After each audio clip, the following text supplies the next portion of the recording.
Olá, queridos alunos. Hoje nós vamos falar, então, sobre casos básicos de concordância verbal entre o sujeito e o predicado. Então, vamos lá. A concordância pode ser verbal ou nominal.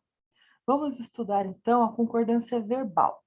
A concordância é verbal quando o verbo se flexiona para concordar com o seu sujeito. Vamos pegar um exemplo, então.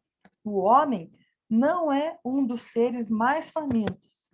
Sujeito, o homem, está na terceira pessoa do singular. O verbo ser está flexionado na terceira pessoa do singular. Reparem que está concordando o verbo com o sujeito.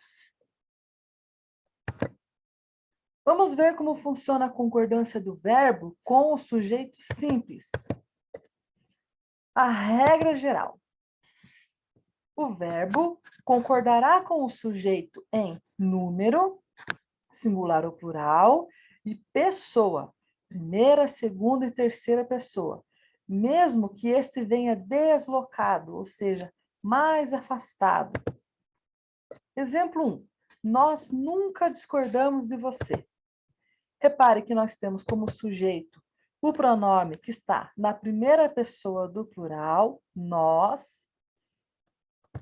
Temos aqui o nunca, que está deslocando o sujeito, pronome nós na primeira pessoa do plural, pronome pessoal do caso reto, está separando o nós do verbo discordar, que está flexionado na primeira pessoa do plural.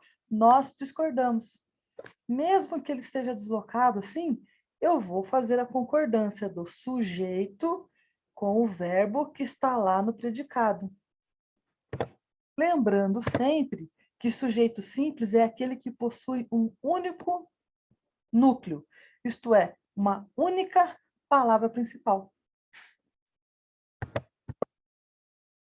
Exemplo 2. Correu na pista asfaltada o último rebanho da fazenda. Então, nós temos aqui como sujeito rebanho, que está na terceira pessoa do singular. Ele, o rebanho.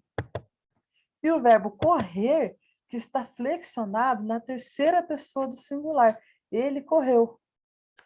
Ele, o rebanho, correu na pista asfaltada, o último rebanho da fazenda. Então, a gente tem aqui um deslocamento de na pista asfaltada, todo esse trecho aqui deslocando o verbo do sujeito. Mesmo assim, eu vou fazer a concordância.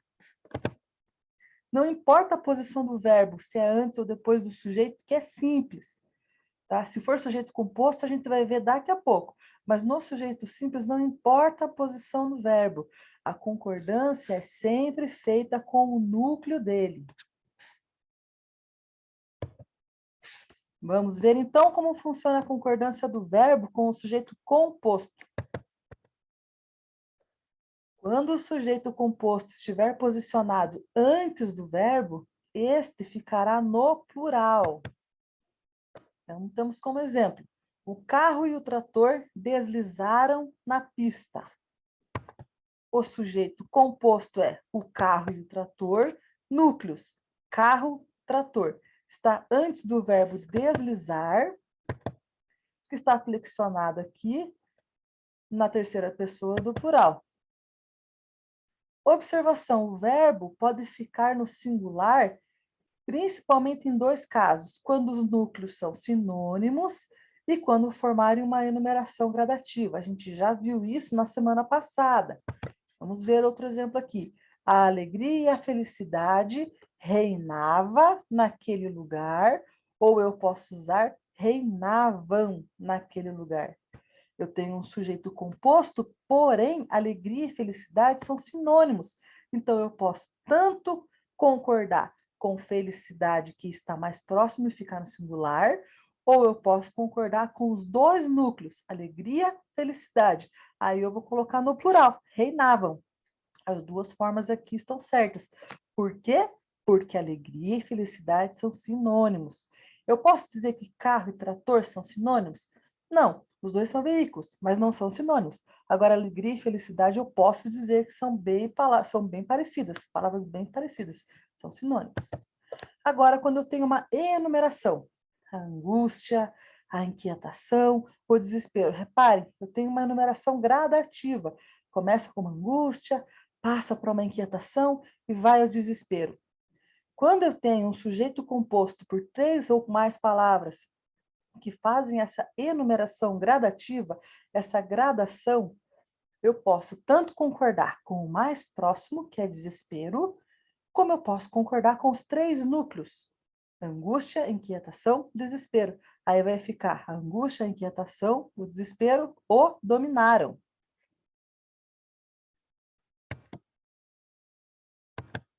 Lembrando sempre que sujeito composto é aquele que apresenta 2 ou mais núcleos. Nessa última frase que a gente viu, a gente tem quantos núcleos? 3. Angústia, inquietação, desespero.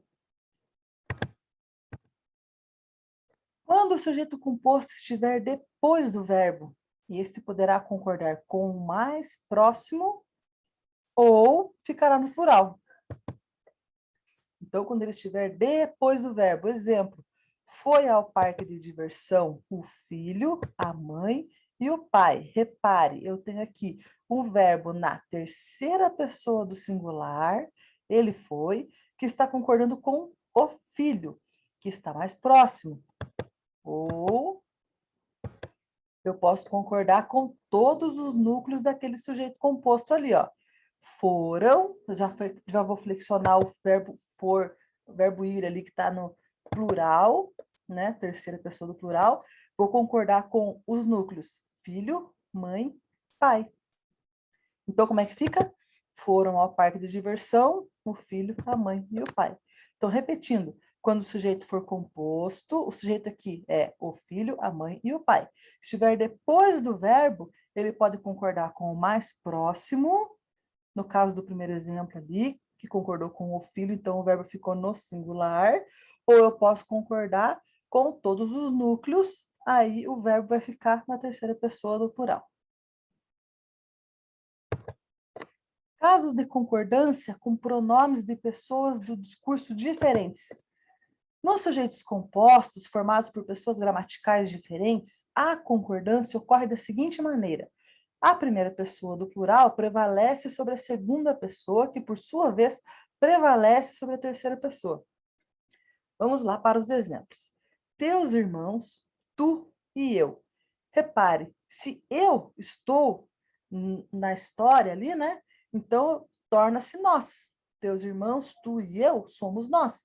Aí, o que eu vou fazer? Eu vou flexionar o verbo como se eu estivesse concordando com nós.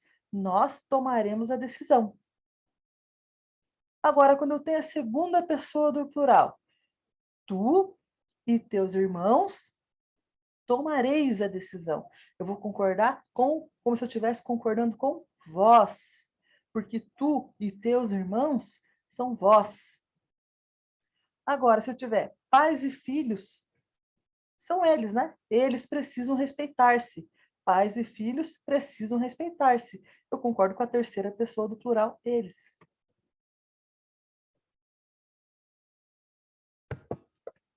Se a primeira pessoa, eu ou nós, faz parte do sujeito, o verbo ficará na primeira pessoa do plural nós. Vamos ver o exemplo, que a gente já falou até. Você, seu irmão e eu. É como se fosse nós. Nós iremos ao parque. Então, eu tenho aqui o sujeito formado por pessoas gramaticais diferentes, com a presença da primeira pessoa, eu. E o que vai acontecer com o verbo? Vai ficar na primeira pessoa do plural, nós. Se eu estou junto com o pessoal ali, então somos nós. Nós iremos ao parque. Se a primeira pessoa, eu ou nós, não faz parte do sujeito, o verbo ficará na segunda pessoa do plural, vós. Igual o exemplo que a gente viu ali, né? Ou na terceira pessoa do plural, vocês. Então vai ficar assim: tu e teu amigo ficareis aqui em casa, ou tu e teu amigo ficarão aqui em casa. Eu posso usar das duas maneiras. Casos de concordância envolvendo coletivos partitivos e sujeito coletivo. Quando o sujeito é um coletivo, o verbo fica no singular. Ali, o sujeito coletivo, a multidão. Então, a multidão gritou pelo rádio. Eu não posso falar que a multidão gritaram, porque eu tenho um sujeito que é coletivo. Atenção, se o coletivo vier especificado, ó, está em negrito ali, ó, o verbo pode ficar no singular ou ir para o plural. Exemplo, a multidão de fãs gritou. Repare, de fãs é o tal do coletivo especificado. Eu estou especificando que tipo de multidão que é essa que gritou. A multidão de fãs. Então, eu posso colocar o verbo gritou, concordando com multidão, ou eu posso colocar o verbo gritaram, concordando com fãs, porque está especificado. Coletivos partitivos, né, são aqueles metade, a maior parte, a maioria, né? O verbo fica no singular ou vai para o plural. Exemplo, a maioria dos alunos foi à excursão ou a maioria dos alunos foram à excursão. Eu posso usar das duas maneiras. Casos de concordância envolvendo pronomes de tratamento. Aqui, a gente trata como se tratasse por você. O sujeito é um pronome de tratamento, o verbo fica sempre na terceira pessoa. Então, se eu tenho Vossa Alteza pediu silêncio, é como se eu tivesse você ali no lugar de Vossa Alteza. Você pediu silêncio. Vossas Altezas pediram silêncio, eu posso colocar vocês no lugar. Fica vocês pediram silêncio. Isso por quê? Porque você é um pronome de tratamento, assim como Vossa Alteza. Então, eu substituo todos os pronomes de tratamento que eu tenho ali por você e eu consigo fazer corretamente a concordância. Fim. Pessoal, caso de dúvida, entre em contato e façam os exercícios para melhor fixação. Tchau, tchau, pessoal.